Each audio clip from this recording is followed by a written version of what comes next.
I want to welcome everyone today and say happy belated International Women's Day. We are so excited to have you with us for Salon number 59, Visioning a Matriarchal Future with Heide Goettner-Abendroth. I'm Letecia Layson, your moderator. I'll give a short introduction of Heide and then turn it over to Genevieve just to say hello as a greeting and whatever words she would like to say as opening. And then we'll have Heide present for the first hour. Let me just introduce Heide. Heide Goettner-Abendroth is a mother and a grandmother. She has earned her PhD in philosophy of science at the University of Munich, where she lectured for 10 years. She's published on philosophy of science and extensively on matriarchal society and culture, and through her lifelong research on matriarchal societies, has become the founding mother of modern matriarchal studies. In her magnum opus, Matriarchal Societies, Studies on Indigenous Cultures Across the Globe, which was published in 2003. It's just a gift to all of us. Her most recent book, Matriarchal Societies of the Past and the Rise of Patriarchy. Heide defines scientifically this new field of knowledge and provides a world tour of examples of contemporary matriarchal cultures. So let me just turn this over to Genevieve Vaughan and welcome everyone, and welcome Genevieve and Heide. Thank you so much, Letecia, and thank you so much, Heide, for coming to speak on this salon. Heide and I have been friends since we met in 2003 at a wonderful conference about matriarchy that she held in Luxembourg, and that I went to very enthusiastically and came back from very enthusiastically, because I realized that it is a theory in which my work also fits. And so I'm so pleased that she's here to talk about a matriarchal future, which would also, I believe, would also include the gift economy in many aspects. And so, Heide, thank you so much for coming, and we want to listen to every word you say. Thank you so much for this kind welcome, Letecia and Genevieve. I feel much honored to be here with you at this special event of the International Women's Day. It's really a great event, and so many women around the globe had wonderful activities to celebrate this day. So I feel much honored. Thank you for the invitation. I will speak about visioning a matriarchal future. And at first, some words for introduction. Then I will give a clear vision about matriarchal future and I will give some ideas about matriarchal microstructures, then matriarchal macrostructures, then matriarchal global structures, ideas for the future. Then I will talk about where is this vision implemented today? And at last, some concluding words. So this is the structure of my presentation. Some words of introduction. First of all, I would like to pose a question of why we need visions and why we use visioning. After all, this could easily be considered as not serious, a pure product of fantasy with no connection to reality. However, in actual fact, people are constantly visioning. Sometimes we call it making plans or projects, which means we foresee what we want to do. Visions are a more complex variation of this activity. They can be very elaborate and their complexity reaches its highest level when they encompass an entire social system. However, they are not dogmas, but rather dynamic intellectual constructs that can continually transform and expand depending on how their content gradually takes shape and how they become more tangible. This demonstrates that visions have a strong relationship with reality and essentially serve as guidelines for future action. Without visions, actions in the political field are carried out merely for the sake of it, and are therefore more likely to fragment than to achieve anything. On the other hand, this relationship with reality is essential for visions, since without it, they would simply be dreams or even delusions. There are two reasons why visioning a matriarchal future is very important as a guideline for future action. First, visions of a matriarchal future are not wishful thinking, nor are they abstract utopias, which are many in number but lack deeper impact. In contrast, visioning a matriarchal future is based on real matriarchal societies of the present and the past, which have existed for a long time and still exist in some parts of the world. They form part of the legacy of humankind and provide the foundation and accurate knowledge to envision a matriarchal future. Second, visions are extremely necessary in our disruptive late patriarchal time, because without them, we would have to consider this horrific patriarchal model of war, destruction, and millions suffering as normal, as a given from the beginning of human history. Such an assertion exists as a perfidious ideology which we are repeatedly led to believe in different variations, and which suppresses any hope of change. However, knowing that matriarchal societies have existed far longer in human cultural history than patriarchal ones can give us the future-oriented energy required to rebuild them. And this is precisely what visioning a matriarchal future is about. Now, a clear vision. If we want to talk about a matriarchal future, such visioning can provide clear guidance for all those who are looking to implement new matriarchal patterns, and it can make their matriarchal practice lasting and powerful. This vision is the topic of matriarchal politics. It explains the radically different cultural model of matriarchy as a mother-centered, consensus-based, egalitarian society, which will have great significance for the future of women and mothers and for humankind in general. I would like to talk briefly about what this vision might include. Matriarchal microstructures. At the social level, the model of matriarchy means escaping the increasing fragmentation of society, which drags human beings down into a state of separation and loneliness and renders them sick and destructive. Rather, it means developing structures that foster various types of affinity or intentional communities, such as communes, alliances of neighboring communities, and networks. However, affinity communities are not created from mere communities of interest, entities that rapidly come together and quickly fall apart.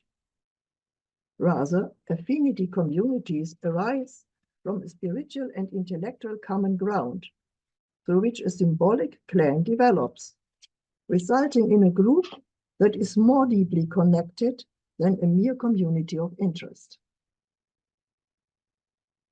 The matriarchal principle here is that such affinity groups are generally initiated supported, and led by women. The determining criteria are the needs of women and children, who are the future of humanity, rather than the power and virility-based aspirations of men. Men will be fully integrated within the new Matriarchal clans, but according to a different value system, namely one based on reciprocal care and love rather than on power. At the economic level, even more growth of large-scale industry in the military and in our so-called standard of living would not be possible, considering the risk of completely destroying the biosphere and life on Earth. Here, the perspective emerges of an alternative local and regional subsistence economy, because the subsistence perspective means that people are economically independent. Subsistence entities engage in self-sufficient, independent activities in which the quality of life takes precedence over quantity. This does not only mean doing local gardening and agriculture, but also fostering regional communication, trade, technology, and arts. Even producing high technology is possible at the regional level if the monopolization by transnational corporations is brought to an end. These corporations try to make the peoples of the world dependent not only on their technologies, but also on the very basis of life, namely water and food, and this must definitely come to an end. The regionalization of agriculture, trade, and so on, for the benefit of women and their families or clans, is a matriarchal principle, because they form the basis of human life on Earth. At the level of political decision-making, the principle of matriarchal consensus is basic for a truly egalitarian society. It can be practiced here and now, immediately and everywhere. It is the inspiring stimulus for creating any matriarchal community. It establishes a balance between women and men, and also between generations, since the elderly as well as the young people are able to have their say. In addition, it's really the basis of democracy, since it demonstrates what formal democracies promise, but fails to deliver. According to this principle, the small units of the new matriarchal clans are the actual decision makers. All the alternative movements try to practice this principle more or less, thereby gaining lots of experience. To implement the consensus principle in the future, a system of smaller and broader councils must be developed, all interconnected to make decisions at the communal, local, and regional levels. The consensus principle cannot be practiced beyond the region, but in this vision, independent, flourishing regions remain the political goal.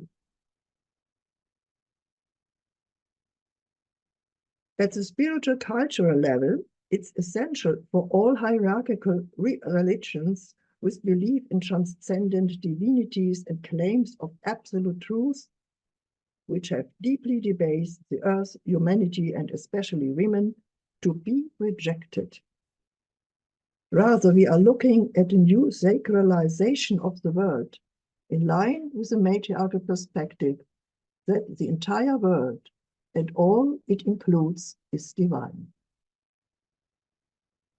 This leads to freely and creatively honoring and celebrating life and the visible world. In this way, matriarchal spirituality pervades everyday life and becomes a normal part of it. Now some ideas about matriarchal macrostructures. at first on regionalism. In a new matriarch society, bigger is not necessarily better. The smaller units of society, responsible for engendering person-to-person and transparent politics, are given preference. They must not become so big that people cannot see through them and cannot participate in their decisions, as is the case in so many of today's national states and superpowers. But they must be big enough to safeguard their self-sufficiency by means of a subsistence economy and the diversity of their handiwork, technologies, and arts. The ideal dimension is that of the region. Unlike national borders, the borders of a region are not random. Rather, they have developed out of the conditions of the landscape and out of cultural traditions. Regional borders are formed by the decisions of the people themselves, who want to live together on the basis of common cultural and spiritual traditions. This avoids any war of culture or of religion. Often the landscape corresponds to these cultural borders because natural borders can be formed by mountain ranges, rivers, big lakes, or the sea, which bound people together in their regional places. A new matriarchal society does not extend beyond its own region. It is a network of communities in villages and of neighborhoods in towns. These are mutually independent village republics and town republics, and as such, the principle of consensus limits the size of towns and cities. Now, another point, the two phases of society. Humanity is made up of two, men and women. Diverse genders are included. All traditional matriarch societies have taken this basic fact into account, in that they maintain a social order based on complementary gender equality and perfect balance between the sexes. A modern matriarch society will also be set up in this way. This means that in every realm of society, women and men are equally represented. In matriarchal politics, it is always a woman and a man together as chosen speakers for the clan who represent it in the outside world. That is also true at the levels of village, town, and region. Here too, the speakers for the village, town, or the whole region are always a woman and a man. They act together, representing the dual face of society. This is true not only in politics, but for every aspect of society, for economic functions just as for spiritual offices, as well as for special groups and guilds, such as handicraft workers, technicians, artists, and scientists. Each post is simultaneously represented by a woman and a man, and therefore doubly filled. The female speakers are chosen solely by the women of the clan, the village, the town, the guild, and the male speakers are chosen solely by the men. Now, some thoughts about culture and spirituality at the interregional level. Regarding culture at the interregional level, spirituality is once again the connecting power. Matriarchal spirituality is not institutionalized and is therefore free, but it is not arbitrary. It has a foundation that binds all humankind, Mother Earth, and the flow of life. Also, a matriarch society as a structure cannot be constituted beyond the regional level. It can create friendly alliances with other regions. These interregional associations are of a purely spiritual nature and are expressed symbolically. This means that people of neighboring regions might visit each other, giving gifts of friendship, sharing their cultures, and celebrating festivals together in order to learn from each other without any manipulation to conceive the other of one's own way of life. In this way, a free horizontal network of sister regions can be created, completely distinct from today's centralist, hierarchical state structures. In the age of modern communication technologies, especially the internet, these cultural and spiritual alliances are not limited to neighboring regions, but can link to other countries and even to other continents. So a sister region in Europe can be associated with a sister region in South America or Africa or the Middle East, and they can share communication and cultural gifts via the internet.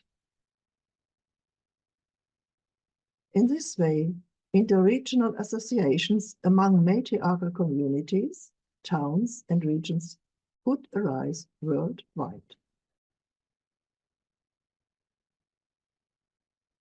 Now some thoughts about global structures. To solve global problems, these steps from below must nevertheless be supplemented with more comprehensive structures. These structures are not above, as there is no above in this sense in matriarchal societies. They are simple, more comprehensive. National states no longer fit the bill. They are too big for humane, transparent political processes. And at the same time, they are too small to solve the global problems created by the current patriarchy and left behind for posterity. This is especially true regarding problems related to advanced destruction of the biosphere on Earth. It's no longer possible for national governments, or even regional ones, to solve these problems. They affect all of humanity, so global strategies are needed to solve them. This means no more national states. Existing national governments must be dissolved in two directions. On the one hand, in the direction of autonomous regions, which are the basis for life. On the other hand, in the direction of a global structure with a purely executive status, which has no state power. Such a structure could be a global council made up of the two halves of a Women's Global Council and a Men's Global Council. Today, the UN has tried to form such a global council, but because of its patriarchal structure, which excludes the issues of women and of many peoples, and because of the power plays by the superpowers at this level, it has failed to fulfill its ideals. It just continues the patriarchal status quo. Now, some ideas about new distribution of national wealth. One initial and fundamental challenge is therefore to dissolve the financial wealth of each national state, transferring it first to the regions and, in the regions, to the communities. Of course, this does not mean that the money goes to individuals or patriarchal institutions. Rather, it's only distributed for matriarchal communities. Exactly half of this wealth, 50%, must go to the women, and the other half, that is 50%, must go to the men of the communities, and not more to the men as is common in patriarchy. In this way, each sex can develop their respective area of the society and religion and region. As every agency is already occupied by both sexes in a new matriarch society, this can be independently accomplished by each sex. However, this money is not a payment for motherhood and women's work, which in fact cannot be paid, but belongs to them as half of humanity. It's their modest share for all that women have done for free throughout long periods of time. This equitable division of wealth would enable women to stop begging for state aid, which for them is notoriously scanty anyway. And it should start right now for women's communal and cultural projects. With the equal division of national financial wealth, women would probably establish infrastructures to fulfill social needs, with the likely result that communities, healthcare, culture, and education would flourish. And women would establish their own schools and universities because their knowledge is never respected in patriarchal societies. But even men are not free to do what they want with their share of money, for the projects of both women and men in the communities and regions would be agreed upon by the local and regional consensus councils according to maternal values. Some ideas to global structures for global problems. The other direction in which the public wealth of national states should be dissolved would be towards the structures of the Women's Global Council and the Men's Global Council. An agreed upon percentage of women's and men's wealth from all the regions would go to these two halves of the Global Council, conducted by delegates of both sexes. The Global Council's assets would be used exclusively to solve the global problems of polluted air, water, and soil, and of damaged life on Earth. In other words, cleaning up the technology-fueled legacy of pollution caused by military powers and industrial corporations.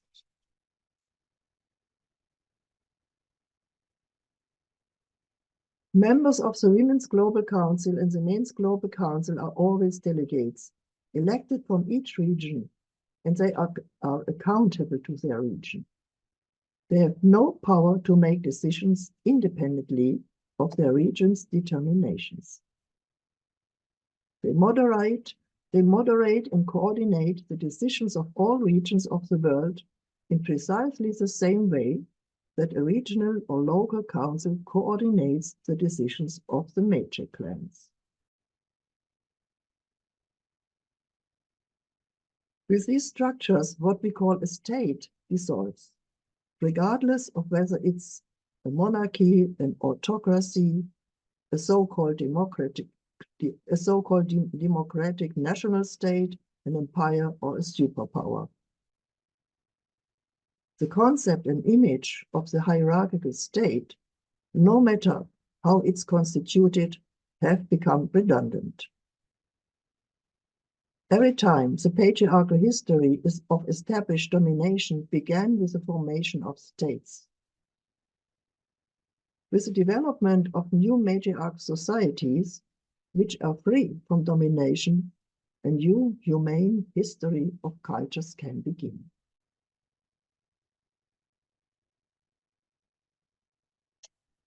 This is a vision which I hope I could develop to a point of clarity and comprehensiveness. Now I would talk to the point, where is this vision implemented today? The point which we want to have very soon. But I think there exist some aspects where it really starts to be implemented today. I want to talk about this. The fact that this vision of a new matriarch society radically changes perspective is even more important because it does not provide remedies for patriarchal problems, but rather transgresses the system emphatically. If we look at the situation today, we can see many diverse movements in which women are actively taking part and have important roles. They are developing non-patriarchal patterns which can be seen as a tendency towards a new matriarch society, even if they are not aware of this background.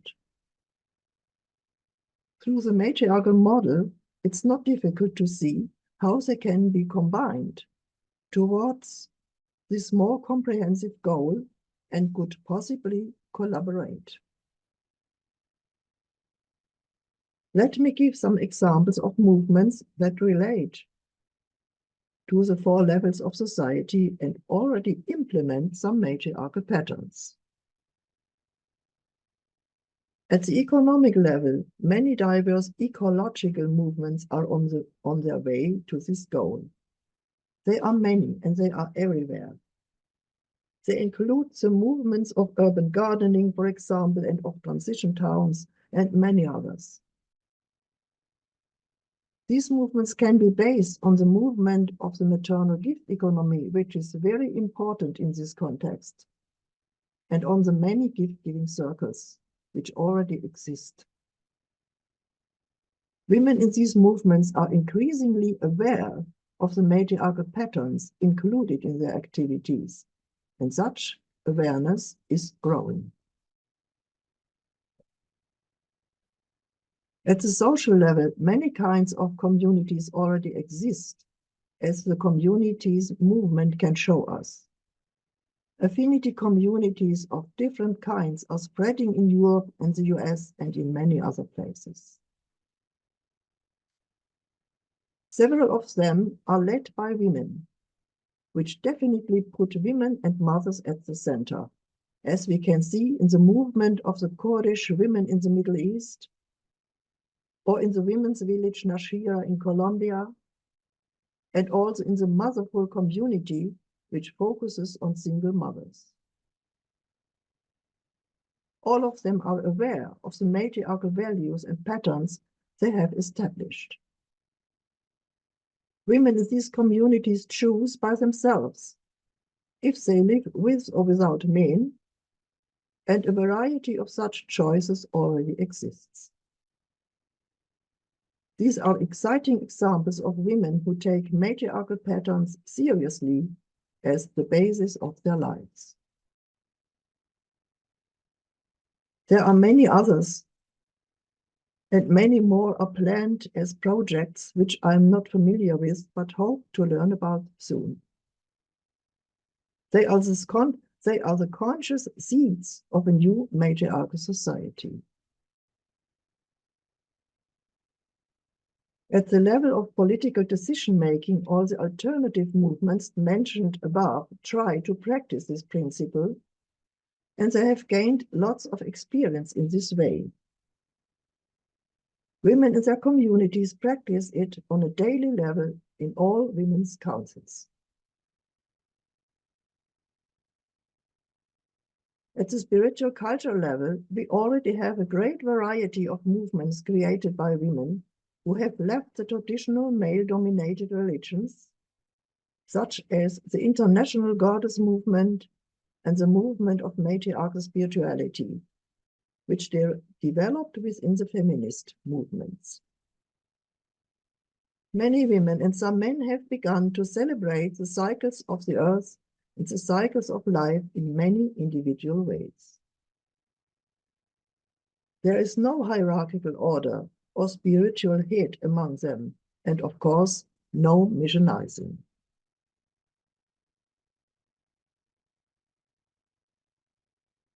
Now some concluding words. We can see a large number of conflicting powers in the present, and we don't know which one will shape the future. We are currently witnessing the end times of patriarchy, and they are extremely dramatic because they threaten the total destruction of entire peoples and civilizations, including the Earth's biosphere. It would be wishful thinking to ignore this. But there are also strong forces for renewal, which in my view all point in the direction of new matriarchal patterns. The creations by women I have already mentioned serve as decisive role models. With them, the future has already begun. At the same time, knowledge of matriarchal patterns in societies is spreading rapidly, since many women and increasingly more men are realizing that it is urgently needed. Given our current wars and humanitarian catastrophes, more and more people want to know about a completely different way of life, a different social model that is not an abstract utopia, but based on thousands of years of lived human experience. Particularly, the younger generations of women want to practice this, as it is urgently required to assure their own future. The fact that it is not widely publicized should not be a problem. The activities of alternative people, especially women committed to the future, are relatively quiet but numerous. It is not surprising that they are not visible in the mainstream media with its patriarchal bias, but we should not be misled by this. They have been using their own media and following their own paths for a long time already. Seeing this awakening and action by younger and young women who are learning from their foremothers gives us hope. Because women are many, everywhere are lots of them, they are half of humanity. Thanks to them, it will be that one day this patriarchy of the present will become a thing of the past. Because one thing is for certain, the future of humanity will be matriarchal, or there will be no future. Thank you so much for listening. Thank you, Heidi. That was a wonderful vision for the future with some really interesting steps to begin right at home, locally and regionally, and then to understand the complexity of the shift that needs to take place, not to create a hierarchy. Let me just check in with Jen and see if she has any comments or things that she'd like to share, and then we'll open it up for questions. Yes, I think what you said at the end, Heidi, is really crucial for all of us to realize that we can't keep on the way we are, and there is an alternative that is ready and waiting. Half of humanity is already moving in that direction in some ways, even either individually or caught within patriarchy and capitalism, trying to survive and trying to continue to care for their others in their families and so on. So I have hope. I really have hope, but it is in this alternative model, not in the society as it is now. So thank you so much for this vision. We really need it. I would love to implement it immediately, but we are so many and so many initiatives and projects are going on, especially from women. So as you say, Genevieve, this really can give hope, even if they are not so much visible, but they are there, truly, really. Wonderful. Thank We you both. belong, and we belong to this stream of activities for the future, which makes me proud and gives me energy. And I think it's the same with you and your many, many activities, Genevieve. It does, yeah. For some reason, in spite of everything that's going wrong, when I go to bed at night, I have a moment of happiness. That's beautiful. That's very beautiful. And I do just want to make note for those of you who might have been with Heidi and Jen at the second Modern Matriarchal Studies conference in San Marcos, Texas, that took place in 2005. So next year it'll be 20 years of the actual coming together of the maternal gift economy community and the modern matriarchal studies community. So we really need to applaud ourselves and celebrate how we've actually brought all these theories and our groups together. It's been a wonderful collaboration. Wonderful collaboration. Let me just check in with Liliana, and then I'll check in with Judith to see if there are any specific questions that we have from the community to present for Heidi and or for Jen. Liliana? Yes, I have a question for Heide. Do you think that matriarchal principles come naturally to women, or is it something they have to learn? Yes, good question. It has 2 points I want to answer in 2 points. Motherhood for women as a model for gift giving and gift economy is everywhere. Women practice it everywhere. This is a basic point. The other point is that motherhood is not identical with matriarchal patterns, for matriarchal patterns make up a whole society. This we have to learn how it can be managed in economy, politics, and so on. So I hope both things may come together, that women understand how much they are practicing in their families and everywhere, gift giving and also basic matriarchal patterns, but they have also to learn how to expand these patterns to the political, economic, and other levels. To create a matriarchal society means a little bit more than to be a mother, a good mother. Thank you, Heide.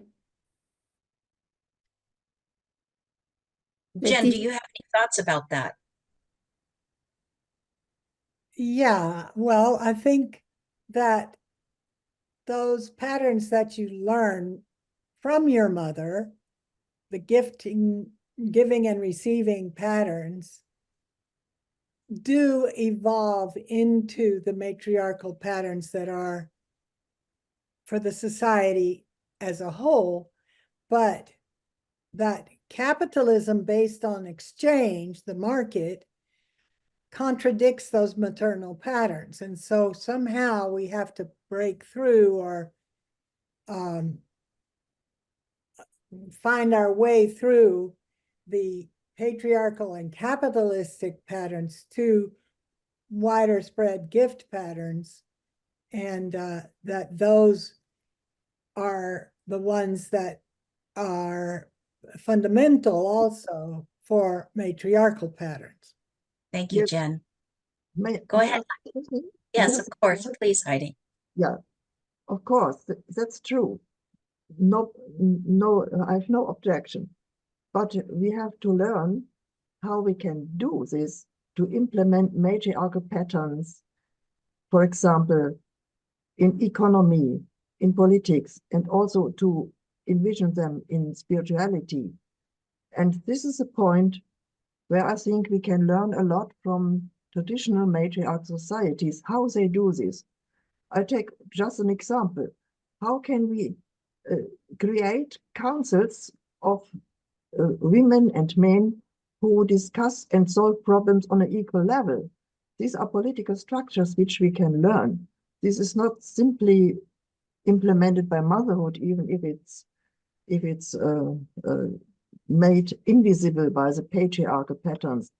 And when we start with this, councils discussing all problems, solving the problems in peace between women and men, between individual women and so on, then we have a big step done in the direction of matriarchal societies.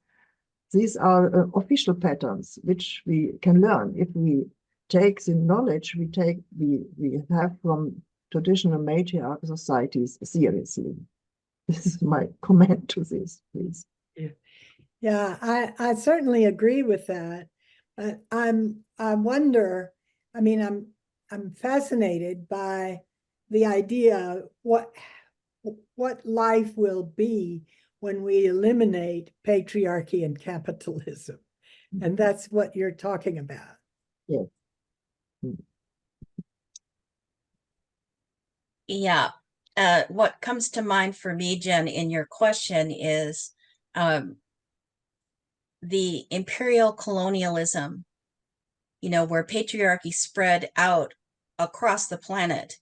The reality is some of those cultures that had been touched newly didn't have the effects.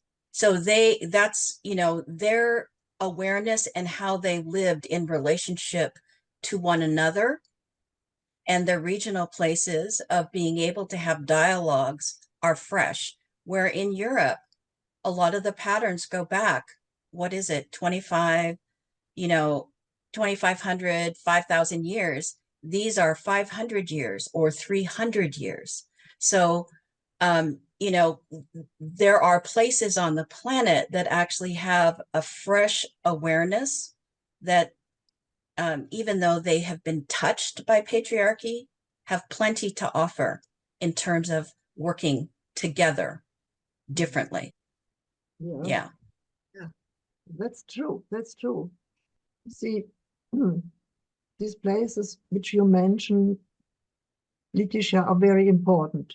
And I was so honored to learn from traditional matriarch societies, be it by literature or be it by personal contact. And I really humbly accept their deep knowledge and learned what a matriarchy is. Before our notions about matriarchy were very shaky and very, I learned precisely from them. And then I started to think, how can we in our modern times create modern matriarch societies, which are not just identical with traditional matriarch societies, but we learned it from them. So this is the way the matriarchal politics goes, and this vision. This is the way this vision tries to show to you. And I think we need a precise model of a different way of life than patriarchy. Patriarchy is so deeply rooted in our minds and souls, and we think that it's not possible other things than dreams or something like that. But no, there exists a precise model which I could learn from traditional matriarch societies and try to elaborate and to explain in my vision. And this precise model can us give hope because it gives us a good ground to make our next steps. This I would like to add. Yes. Thank you. Thank you. Okay, let's check in and see.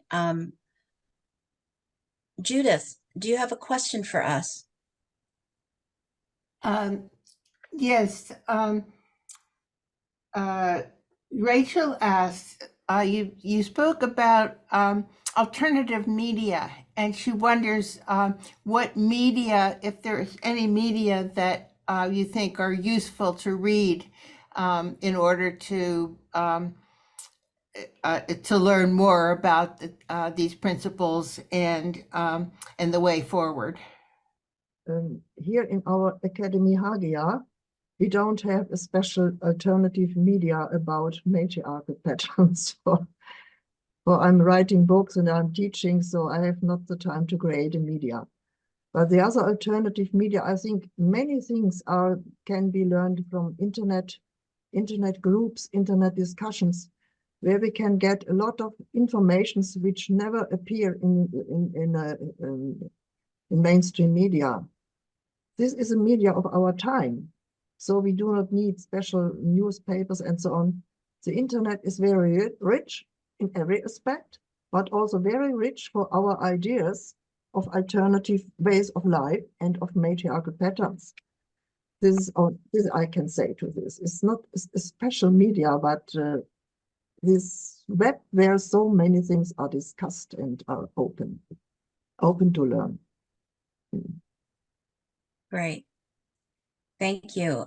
Maybe we have people who are listening either here in the room or people who will be listening later on that can send us information about different media that you might know of, either by posting it in the chat or sending it to Maternal Gift Economy Movement at gmail.com. And then we can start compiling some information for you all. I would Okay. like to give a short information. I'm the Yes. moderator. Sorry, I didn't want to interrupt you, Letecia. I'm the moderator of the Matriarchal Studies group, and there we not always talk about matriarchy only about that, but sometimes we have interesting discussions around this topic, which is the title of this group. This is also a kind of media which spreads this information, for example. Yeah. That's a great example. And Genevieve also has Positive Economies, right, Jen? Well, we have an e-list, the Yes. Positive Gift Economy e-list, which I'm happy to have other people join if you want. And then we have a sort of a smallish consciousness raising group that meets maybe once a week. And we have some wonderful discussions on that. So if anybody is passionately interested, please let us know. Yes, I would say the same. If you're interested in the Matriarchal Studies group, please let us know. And additionally, since nearly 40 years, we have the International Academy Hagia for Modern Matriarchal Studies and Matriarchal Spirituality. Of course, we have no media, but once or twice a year we send out newsletters about new matriarchal literature on matriarchies and about activities like small conferences and discussion days on matriarchy. And of course, about the study courses which I'm teaching on modern matriarchal studies, which includes present matriarchal societies, societies of the past, and of course, the ideas of matriarchal politics. If you want to get information about this academy, you can also send us an email and join us. Yes, the Letecia, could you give just the internet of Academy Hagia? Do you have it? Oh, yes, Cecile actually put the Wonderful. information in Yes, there wonderful. so that Yeah, I you wanted can have to put that this contact. information here into the group. Yes, thank you. It's in the chat. Perfect. Mhm. All right, Liliana, let's see. Are there any questions you have for us? I see some building up. Yes. Q&A. There's a question from Marta Benavides, and she says, is there any writings on this theme from women of the Global South, like region Africa, Asia, Pacific Islands? This question is for Heide. If there are any writings on matriarchy from the Global South?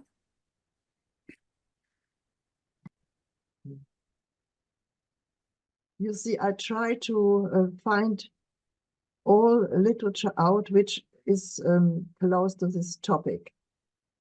But please take into account that modern matriarchal studies is a new field of knowledge. It's not older than 40 years. And it has been developed by myself and other pioneers of this field. And our task today is to spread it in as many languages as possible. And I think when it's also it's now in English and French, Italian, when it will be also spread in Spanish language, then many women will recognize their own activities in this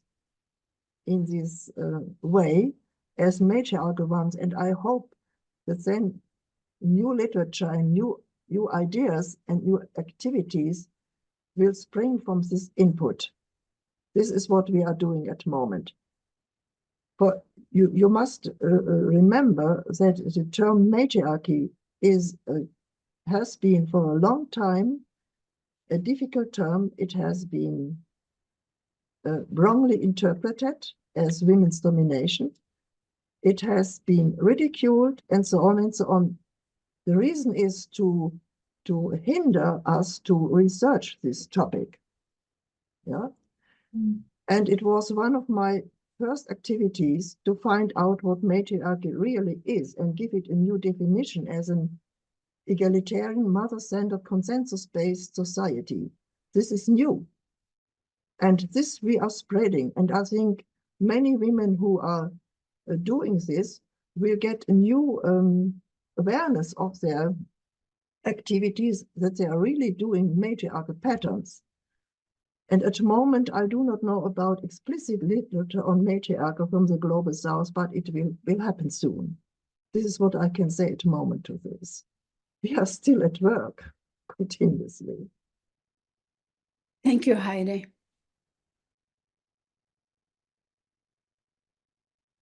Judith, do you have a question for us?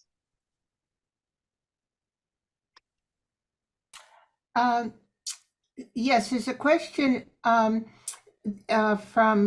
Bob that what is the place of the female warrior in regions such as Rojava in this vision? Yeah, thank you. Interesting question. You see, the vision is a purely matriarchal vision, which doesn't take into account the dangers which come from patriarchy. And in a purely matriarchal vision, as well as in traditional, undisturbed matriarchal societies, a warrior woman is not necessary, and also not warrior men, because they live in peace. But of course, today, nobody lives any longer in peace. No traditional indigenous matriarchal society, no women who try to do their best. And in these difficult times when patriarchy came in, or comes in and disturbs all the activities for peaceful life, then the figure of warrior women who defend their peaceful and matriarchal structures are necessary. We can see this in history with the famous topic of the Amazon. This is a topic which, according to my research, is closely related to research on matriarchs in the past. For when the first patriarch societies, early patriarchy, developed and brutally conquered matriarchal regions and societies, then not all collapsed, but some created the figure and the important role of the warrior women who defended their old traditional culture. When we look close at the topic of Amazons in history, we can see this process. It even goes so far that some women created all women societies to defend themselves against all the patriarchal horrors and around them. And I think today some women understand their role in a similar way, not because women like to have weapons and to fight, but to defend their new ways of life, to defend their visions of a peaceful matriarchal life. We can see this with the women in Kurdistan who really have weapons to defend themselves against the patriarchal horrors of IS and so on and so on. But we in our Western societies, we cannot have a machine gun in our rooms beside our offices.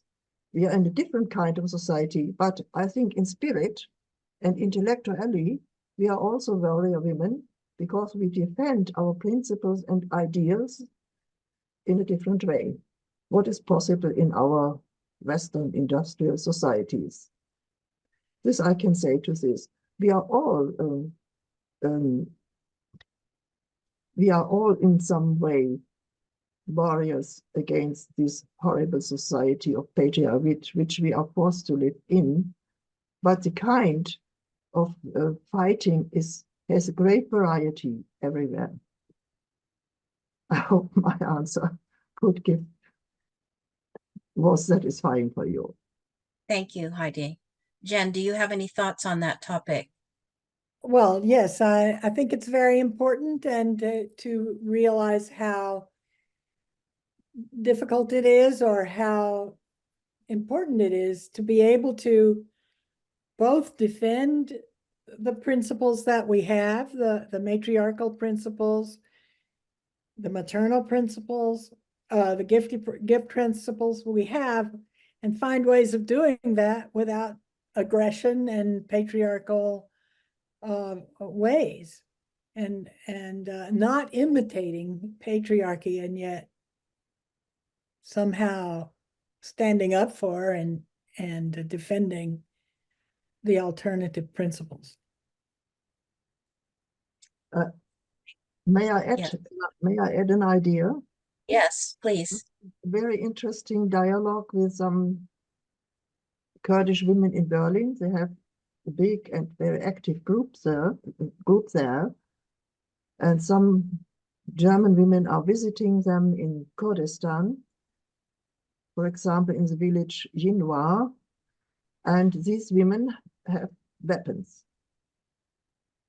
I think, and these women, Kurdish, are always asked, why do you have weapons? Yeah, why?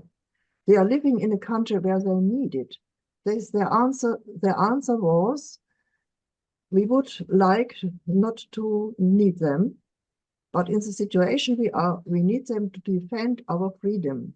And they defend their new matriarchal patterns, which they develop inside of their villages and in their society. But to the outside world of patriarchy, which is so brutal and has a huge amount of weapons, they have to use the weapons to defend themselves. So I think the point is not only if we have weapons or are aggressive or not, it depends where we are and how we use our means of fighting. They need the weapons to defend their internal matriarchal patterns, even if when they use the weapons, it might be regarded as aggressive. But they do not live in a matriarchal world, so they have to defend their principles. For us, it's different. We don't need this in this way, but when we fight against patriarchy, I think our speech and our ideas can really be provocative and aggressive to fight these patriarchal patterns back. If women meet men who are beating them, they should not beat back, but they should defend themselves in a very strong way. So I think it's not only one are peaceful and the others are aggressive. We have really to differentiate how the special situation of a group of women or a society of women is. So this I wanted to give as an input here into the group. Thank you, Of Heidi. course, it is always a combination of defending ourselves to the outside world, which might be aggressive, and which values we are defending in the internal, yeah? The matriarchal values in the internal way of life are so precious that they must be defended, as the Kurdish women do. It's not to be aggressive or to defend ourselves in a strong way is not a value in itself. It depends on what we have to defend. And we have to defend peace, and we have to defend matriarchal patterns, which we are creating already. So, Jen, I just want to hazard this. I think what we have to do is dismantle patriarchy from within. We have to show them that they really are matriarchal or maternal humans, not that, and that the whole patriarchal identity is a lie. but this can also be interpreted as an aggressiveness against patriarchy. Of course, we do it in that way. Quite true. I think aggressiveness in a good way is not just bad. Aggressive means we are strong and we go against what we don't like, and we create free space for our own patterns and the future. We do it all the time from within. What do you mean, Genevieve? I think that the truth is not aggressive. The No. truth is just the truth, even if it can dismantle some structures that are negative. Yeah, that's true. But do you think about how patriarchal men, how aggressive they would find our truth? Well, But we don't care about that. and their Do truth, it. their truth is that they're wrong. Yes, I heard sometimes from Islamic countries that the European, maybe also the women in America, are so very aggressive because they are proud and have self-assertiveness. So from the other perspective, we are regarded as aggressive. But okay, it's only a pun. Yeah. exactly. All right, Liliana, do you have a question for us? Yes, for Heide, for both of you. Can you tell us more about the matriarchal community experiments that already exist? Yeah, I know only of one of it a little bit better. This is the women's village of Nashira in Colombia. I didn't have the possibility to visit the Kurdish region. Do you say Kurdish or Kurdish? I do not know how to pronounce it. Yeah. Kurdish. Is it correct? Yes. Yes. I have not the possibility to visit the Kurdish region, which must be very interesting, but it's a dangerous travel to go there. So I went to Colombia, where Angela Dolmetsch kindly invited me to visit the women's village of Nashira. I found it very interesting what I could experience there. The women, they have developed a wonderful self-assertiveness. These are women of the poorest social class, which created this village by the very generous help of Angela Dolmetsch. And I found it very impressively, how much their self-assertiveness has grown. They manage this village, they live in this village with men, friends, children, and families, but they manage this village in an all-women's council. No men are included in the council of women. This is interesting, for it gives women the possibility to create it in the way they think it is best. And they are mothers, they are women, they are mothers, and they do it in a wonderful way. Of course, there are many other features which I cannot now describe. It's in development. It's continuing in its matriarchal patterns. These women are aware that these are matriarchal patterns, and Angela Dolmetsch is insists on this, and she is right. But of course, it's very difficult to create in some few years or even in a decade a perfect matriarchal model. They are on the way, and they do a lot which I find very, very interesting and very I admire their work a lot. So sometimes friends of mine go there and think they find an ideal matriarchal village.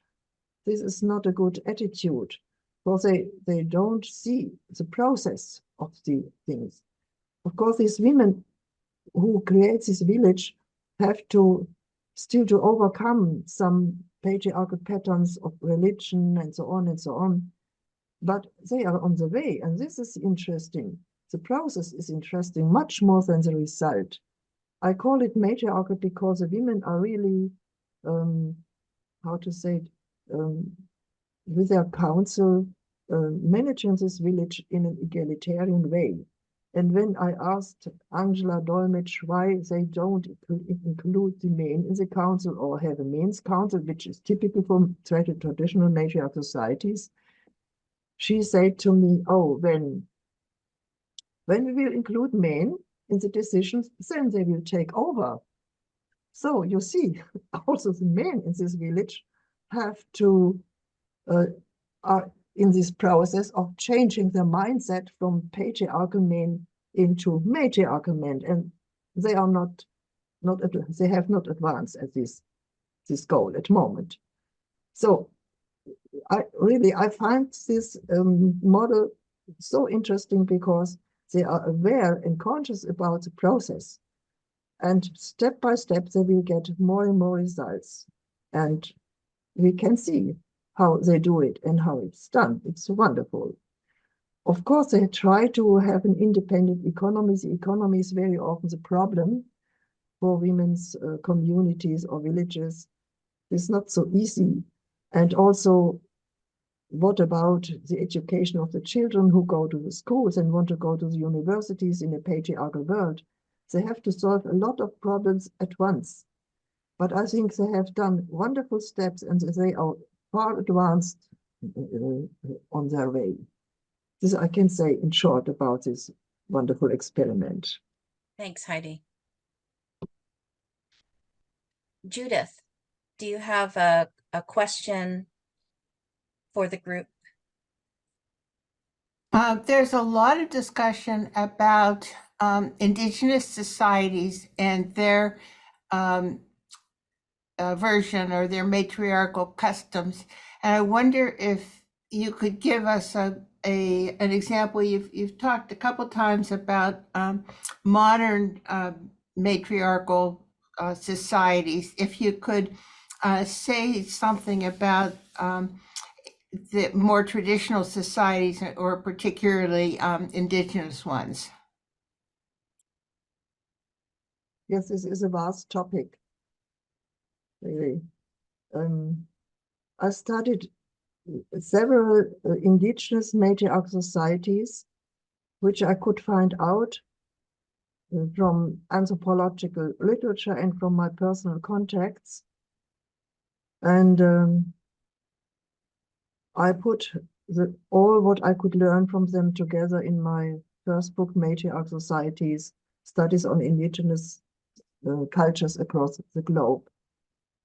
Today, and also when I wrote this book, and today they live in the midst of patriarchy. This means they have to solve a lot of problems because they are under pressure from their patriarch environment. And from one decade to the next, they are changing due to this pressure which is put on them.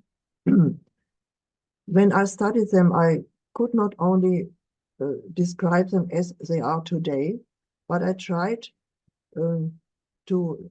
I also tried to find out about their history in the region where they are living, and what patriarchal pressure put on them changed them. For example, they were exposed to colonialism, to patriarchal industrialism, even to mass tourism and so on, which were always challenges for their matriarchal patterns, and have changed them in some aspects. I tried to find out their traditional forms, and therefore I included their history to find out what they did look like before these many patriarchal changes were were happening in their societies. This was a difficult work, but it gave me some insights about the traditional patterns. And in this vision, which I just explained to you, of course, their traditional patterns are included. Otherwise, I could not have developed this vision. But there are a lot of differences between new matriarch societies and traditional ones. I would like to give you only one example.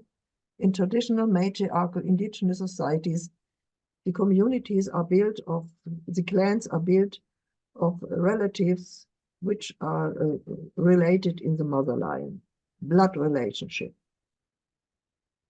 In present times, these clans have also problems. But in their traditional culture, these clans, which are based on the mother line as blood-related kinship, are the basis, are the stronghold of their societies.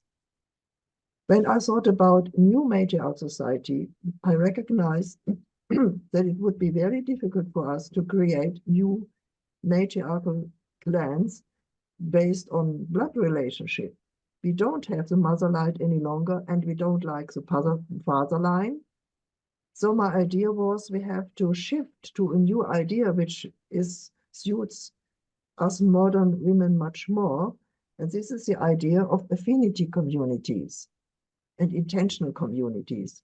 This is a big difference compared with traditional indigenous societies, but otherwise we could not manage it. And other ideas, which I transformed into a modern way in a modern matriarchal way. Traditional matriarchal societies, as I said before, are analyzed and presented in this book. And if you're interested in it, you can read it there. I hope they will survive, for sometimes I'm really a little bit doubtful how long they can keep their traditional patterns, and I try to support them wherever it's possible for me. We did it with Mozo in Southwest China, where I did field work personally. Thank you, Heidi. But Yes. maybe this general question, which has just put to me, can be a little bit differentiated. If you have a special question to indigenous matriarch societies, please, you can put it. I try to answer. Yes, thank you. It's true that every decade that there's there's pressure and a challenge that comes. Even the kindness of the type of support of these communities may not, when you don't understand the culture, sometimes the offering of support is actually wiping out their traditions. So it's essential to create a relationship with the community before assuming what's needed.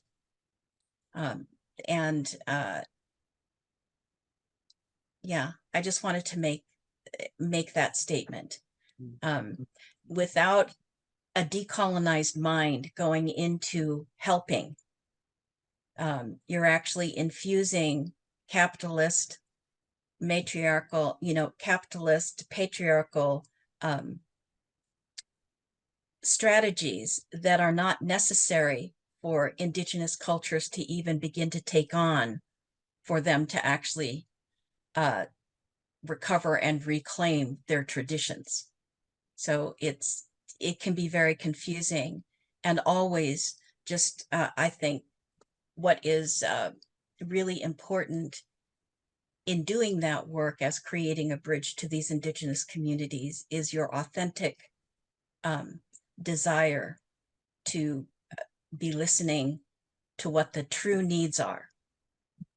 And that really helps. And then you let them really find what their needs are right now, and that will help. Yeah.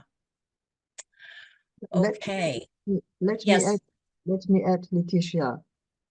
when we want to know something from indigenous matriarchal societies, you made a very important point. At first, we have to decolonize our own mindset. For with a patriarchal look at them and our wishes projecting on them, what always happens when I hear questions how they are in this way and this way and this way, this only reflects our own patriarchal mindset.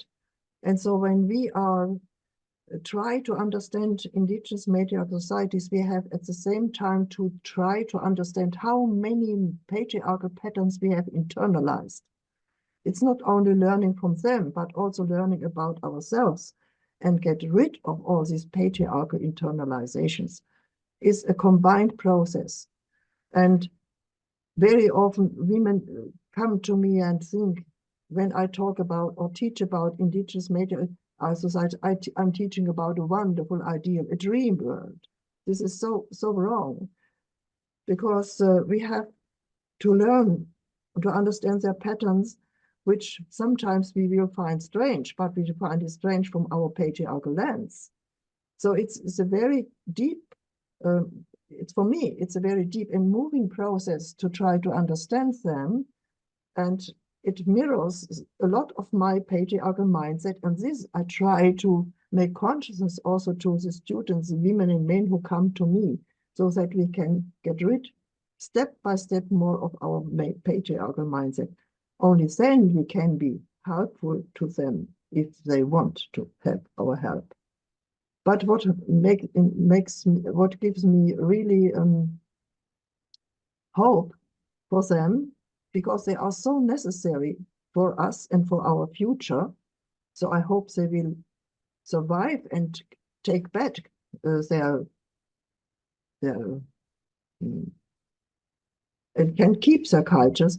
What gives me hope that today there exists a movement of indigenous peoples which has a platform in the UN, the Forum of Indigenous Peoples, where they can raise their voices.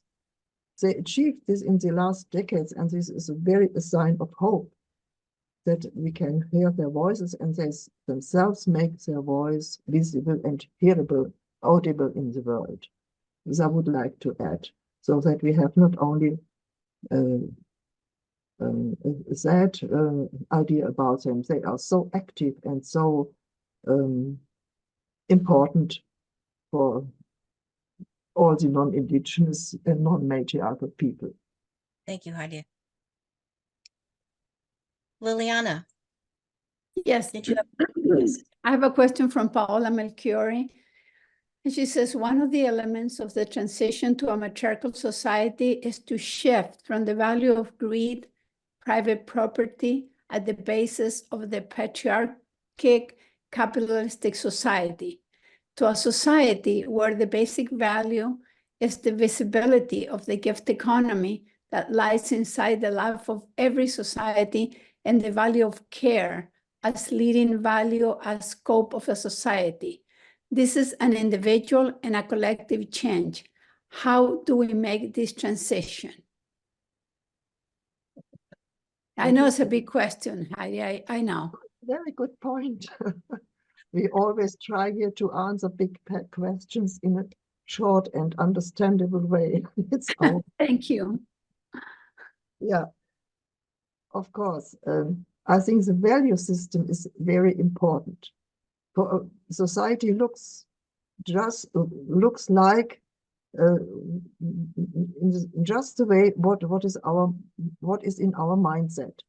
If we have patriarchal values in our mindset, then the outcome will be patriarchal patterns and patriarchal societies. But if we are able to change the values, and you gave wonderful examples with the gift economy, then things will change. We cannot continue with old values if we have understood new values. And the value of matriarch societies are taken from the prototypical behavior of mothers. So I call them maternal values, as caring, nurturing, supporting each other, and solving conflict by negotiation, not by violence. Creating many skills for peace building. Peace doesn't come by itself. When we feel peaceful, there exist patterns and techniques to keep peace, and so on. These are the values which are basic for matriarchal societies, for women and men, and they follow these values. And if we try to understand and to implement these values within ourselves and in our surrounding, then a big shift can take place. And in society too, I think it's so important to change the values from this, because then we change our understanding of ourselves, of our surroundings, of the world, and then we are able to change many things. The value system is important, is the most important part, I think. For we are human beings and we have ideals and we have thoughts and we have a mindset. And if this is changed, then we cannot continue to act in a way as we did it before. So, but how to change this? We are every day working at this to change the mindset of ourselves and of the people who come to us and want to listen to us. And I see the effect, and also you can see the effect. Then we start to change our actions. We look in a different way at the world, and these are very important changes. They are going on everywhere. With the gift economy, with matriarchal studies, and many, many people who have changed their minds. This is what I can say to this big question. Maybe someone of you can say something better. Jen, did you have anything that you might want to offer to that? It is a big question, but it just means we need to offer something to the consciousness of that change. Yeah, well, I've been thinking about it a long time, as Heide has. And I think that when you give to somebody, you also give value to them. So there's a transitive value and a transitive evaluation that includes the other. In fact, it is, you give value to the other person, and the other person in a way receives that as some self-esteem. And children too. And that is very different from the commercial value that we are always functioning according to, and the value of money and the value of commodities, which are not other-oriented value. Those are value of the things, not values of the people. And so in that conflict between the exchange economy and the gift economy, or capitalism and what we might call, I don't know, and the maternal gift economy, between capitalism and the maternal gift economy, that conflict itself needs to be understood and untangled, so that we can see where the good values come from and how they're being distorted. And then we can be able to act according to the human good values, the maternal values, and not according to patriarchal capitalist values. Thank you, Jen. May I say something? Yes, of course. Okay. What I find very interesting, that in many aspects of our life, just as Genevieve said with gift giving, and I would say the same with the term maternal values, we practice them everywhere and daily. Not only mothers, but women and men who give, or who are open their hearts to other people, and or create a good atmosphere or create peace. They do it all the time. They practice all these maternal values all the time, but it's not conscious, and these values are not appreciated. They are marginalized, and they are made invisible as emotions or something like that. But they are central. And what is very interesting, no individual human and humankind in general would have survived without these values. They're always there and everywhere. So they are the basis of life in in any way. So sometimes I put it in this way, that a matriarchal society is much more natural because it's based on the values with which we feel good, we live in a good way, we live well. They're always there. But patriarchy makes them invisible, or work of mothers, of course, makes it, this is a typical example, work of mothers makes it visible to exploit it continuously on a daily level. It's not made invisible because it's not important. It's the most important way to act according to maternal values, but we should not notice this. For when it's made invisible and put into the dark, then it can be exploited without any criticism. And this is what patriarchy does. Like a parasite, it continuously exploits mothers, people who are doing gift giving, and always exploits these maternal values and the attitude which follows these maternal values continuously, for it lives like a parasite from these values on these actions. And this we should just turn around and put this on the feet again and see what really is the basis from which we live. We do not live this parasite. We live and continue to live from this. And if patriarchy once will have taken over all of this, then it is dead. So like a parasite will be dead when it has exploited the giving person continuously. So we have to become aware of what is going on. We see only patriarchy and its values, but these values are dependent on what is done all the time by gift giving and by living the maternal values on a daily basis. So matriarchy is everywhere, but we have to make it visible again, to make it conscious, and to bring it again into these patterns which I have described, and then it comes, things will be in normal again. We live in not a normal time. So Thanks, Heide. Jen. I just want to add that it's not just patriarchy that is exploiting and parasitic on the maternal values of women and some men.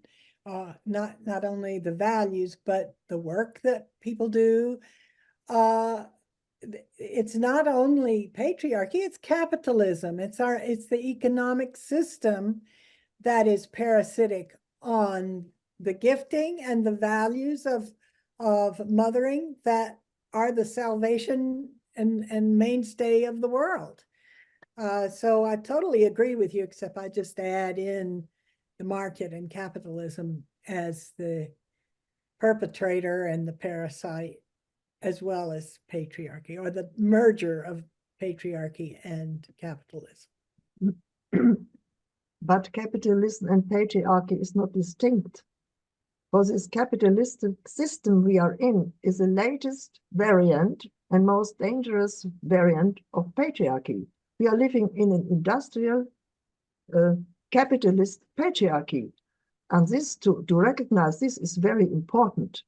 Otherwise, people think, oh, patriarchy was an old thing of these forefathers, and now we are living in a modern, wonderful society. No, we live in the most dangerous variant of patriarchy, which is a capitalist industrial patriarchy, which has created overkill weapons and so on and so on. This is the last variant, and I think the most dangerous one. Yes, I think it's a merger between the two systems. I think that there can be exchange that is not capitalistic exchange, and that is not even patriarchal exchange, but it's rudimentary. And now the kind of exchange that we have is capitalist market exchange is destructive of the gift economy and of matriarchy. Yes. Thank you, Jen. Thank you, Heidi. Let's check in with Liliana and see if there is another question she wants to bring forward. Yes, what about how is matriarchy received in the academy and or at universities? It is not received, but we don't care about it. I was trained as a philosopher of science at the University of Munich, where I taught 10 years. When I tried to bring my knowledge about matriarchies in, I found it was not possible. They didn't want to have it. Of course, it could have been dangerous. So I left university, and I'm happy that I left it. Otherwise, I would have been trapped in their patriarchal mindset and could not have, could not have the possibility to research and speak freely. Of course, my financial situation was difficult then, but I didn't mind. As I left the university, I created the independent Academy Hagia, which is supported by women since 40 years. It is a wonderful sign of solidarity between women. And it's a free and completely independent academy where I can teach what I have learned about matriarch societies. I can teach it freely without any restrictions, which always come from university teaching when you are in this institution. It's a patriarchal institution. And so I never could have spread knowledge about matriarchy so far and so intensely when I would have had a chair at the university. And so I see it now as a big advantage that I'm working outside of this institution. And I don't care if they want to have it or acknowledge it, because when we wait that a patriarchal institution as a university will acknowledge what we are doing, we can wait until we grow old or die. They never will acknowledge it, never. At least in Europe, it's the situation. When I made a tour through the US, I sometimes was talking about matriarchy in some universities, but it was only marginal. We have to understand that the existing institutions of education, like other institutions in our patriarch societies, are the strongholds of patriarchy, and the university is one of the severest stronghold of patriarchy. What they are teaching there is they always have to renew the patriarchal mindset and ideology to the young students there. So this hope is in vain that will acknowledge us. Why? I don't need the acknowledgement. The acknowledgement and appreciation from modern matriarchal studies comes from many women and men around the world. This is much more important than to have a chair at the university. So I got rid of the idea they should acknowledge us. Why? I don't want to be acknowledged in patriarchy by a patriarchal institution. When I would have this wish, I would become a corrupt person. So I'm very glad that I'm outside of this. When we create ideas and knowledge which is transgressing this patriarchal system, we cannot expect that they want to include us, and we can be proud to be outside. And we survive outside. And like Genevieve and myself, we see how many people, women and men, are interested in our knowledge and need our knowledge. New things outside of this society don't come from within, they come from outside. And we are outsiders, and I'm proud of this. Thank you, Heide. And so was it mainly men that wouldn't accept it, or was women the same at the university that didn't allow you to do this? I didn't get it. Can you please repeat your question, please? Yeah, the question is that was the rejection came from men or women, or it was the same? You see, every patriarchal institution like university is led by men, even if now more and more women are in it, but these women are, some women are tokens, and many women there internalize the patriarchal mindset of these universities and other patriarchal institutions. They are in and they foster patriarchal values, knowledge, and so on. And this doesn't help. This doesn't help to change anything in society. It only doubles the face of patriarchal institutions, also in politics and everywhere. It's not only a male face now, but also patriarchy is promoted by a female face. This doesn't change anything. So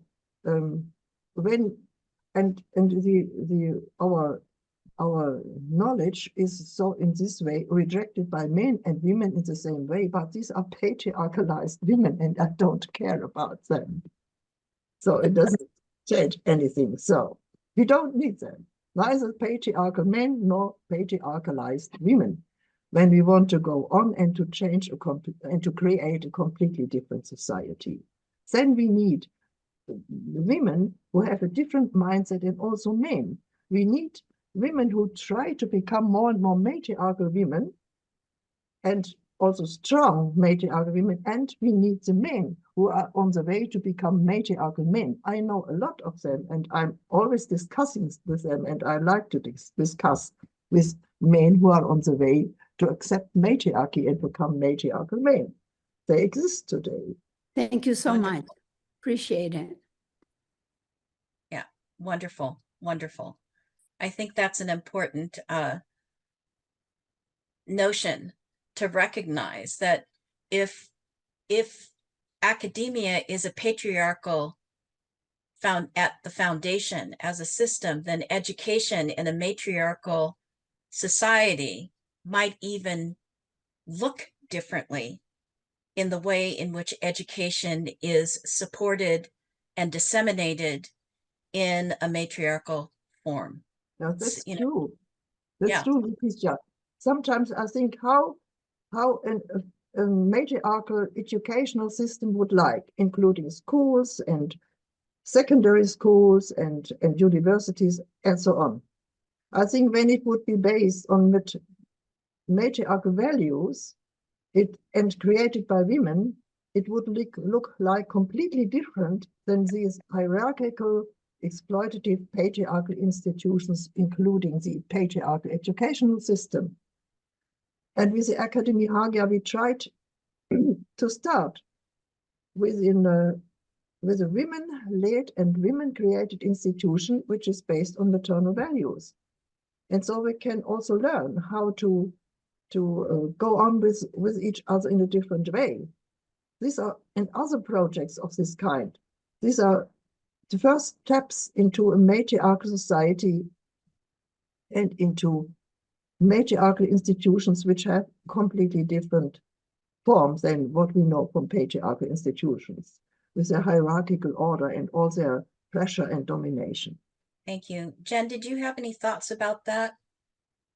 Well, I still think we should try to subvert patriarchy from within. So I still think that there might be ways of liberating academia some, but maybe I'm just self-eluding. I don't know, but I keep on trying. Yes, Genevieve, but have you been ever a part of a university system? No. When you have been in there, you know it's not possible to change these institutions. You will learn this. We know it from the second wave feminism, where some feminists believed they could change the institution from within, especially university. Then some who were too radical were thrown out. The others were let in, but soon they adapted all the patriarchal mindset to make their career. It's so difficult to be in there and to be in a patriarchal institution and to try to continue in a revolutionary way. This is not possible because it's a contradictory in itself. So, but they do read some of the things that I write, and they cite me and everything. I mean, it's like there are women, but also some men who take it seriously and realize that everybody really is shocked, consciously or unconsciously, by the situation the world is in, and both the environment and the horrible wars and things. So everybody's kind of looking for an alternative, even academics. Yes, they are looking for an alternative. But I know some of my colleagues, professors, female and male, who are in this institution, who really have a different mindset, but they are marginalized in these institutions. They are so severely marginalized that they sometimes have to change into alternative media even to be heard. Yeah, this you could not imagine how strict and how cruel this system, university and others, these institutions, try to keep their power and their domination over people who don't fit into the patterns. So I can't only, I think if we put our energy into these institutions, we lose a lot of energy. But when we try to do our way outside, we can get more and more energy. We don't feed the enemy. When you go into the institution, you feed the enemy with your best energy and your best ideas. I don't want to do this. Well, I'm not in the institutions, but I'm happy if the people in the institutions take up or consider the ideas of the gift economy and of matriarchal studies, and they begin to validate that on the external too, so that it is possible. They do it. And there are things that, but anyway, I don't want to be defending the academic. Yes, these are individual people and they are really great. But these individual people don't change these institutions, because patriarchy is founded on these institutions and perpetuates itself by these institutions. This is the point. Okay. We create wonderful institutions outside. We don't need it any longer. Yes. And we of course, we also change the society from within because we are in, but we must not be in the institutions at the same time. Okay. Yes. Genevieve always reminds us that we need a multi-pronged approach. Yes, we do it. It's right. We do it. Yeah, we do it. We need a multi-pronged approach to be able to, poke holes in the patriarchy wherever we possibly can. It's a many-headed hydra. Let me quote another patriarchal institution. The multinational corporations. Do you think you could change these from within? No. No. With the university system, it's the same. It's the transnational corporation of knowledge, which is very severe and strict. That's a good expression. Yeah. Okay, let's wow, I can't believe it, we have 8 minutes left. So I'm wondering if I'm so sorry that we didn't get to all of your questions, but again, Heidi and Genevieve will see all of the comments and the questions. They are sent to them so that they can review them and perhaps respond in their writing, or maybe respond directly, because they'll also get a copy of the attendees and the people who registered.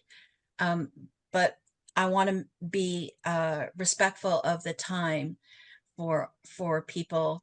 So Heidi, are there any closing words, final words that you'd like to have for our community today that you'd like to leave us with? And then I'll ask from Jen, and then we'll say some closing words and let you know about our next salon. So, Heide. I can only repeat what I said at the end of my presentation, because it's my deep conviction that thanks to women, one day this patriarchy of the present will become a thing of the past. Thanks to women, which are really taking now more and more the lead of the change. And this is important, that women take the lead of the change.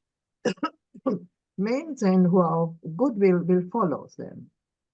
Women should no longer rely on men that they would change it so radically. No, women can change it in the most radical way, because for all the time of patriarchal history, they were deeply debased and were at the bottom.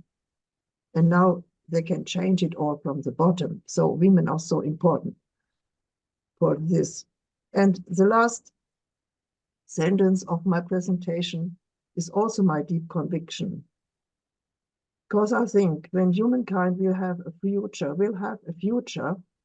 it's not possible to continue in the way how it's going on today. We see it more and more clear. We see it always clearer how dangerous the situation is, and becomes dangerous every day, more dangerous every day. This cannot continue. It's absurd. So the future of humanity will be a matriarchal one, or there will be no future. And I hope humanity will have a future, a long future, in a different way, in a matriarchal way. Thank you. Thank you, Heide. That's beautiful. Jen, do you have any final words you'd like to offer to our attendees today?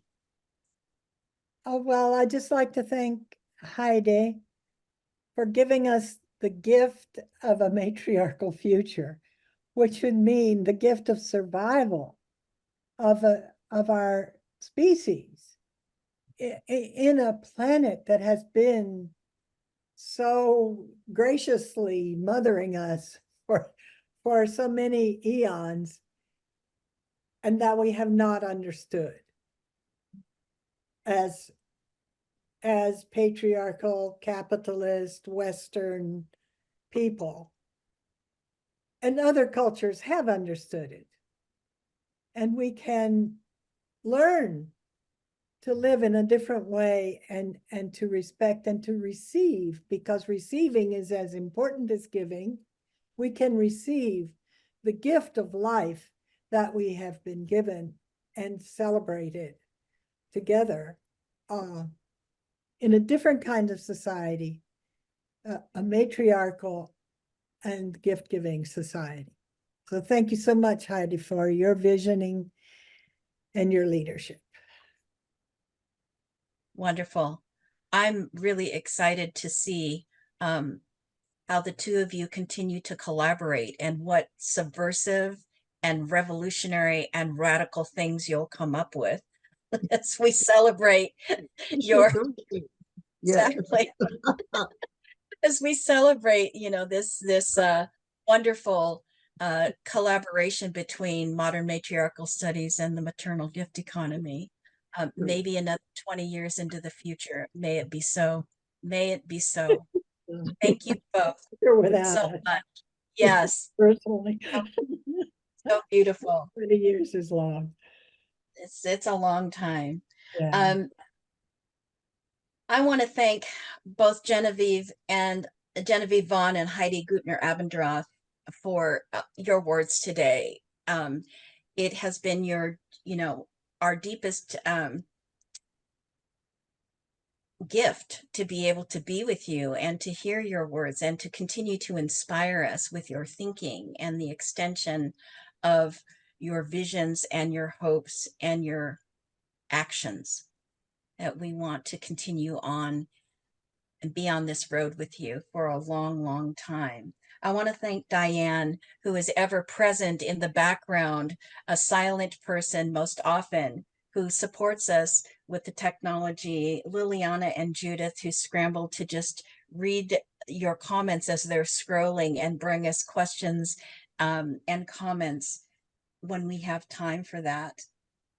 On behalf of the International Feminists for a Gift Economy, we want to just thank you for showing up and celebrate yourself in this month of the International Women's Month. How wonderful it is that we're alive to be able to make an effect, to have an effect, to make a change, to make choices and make good choices for the future.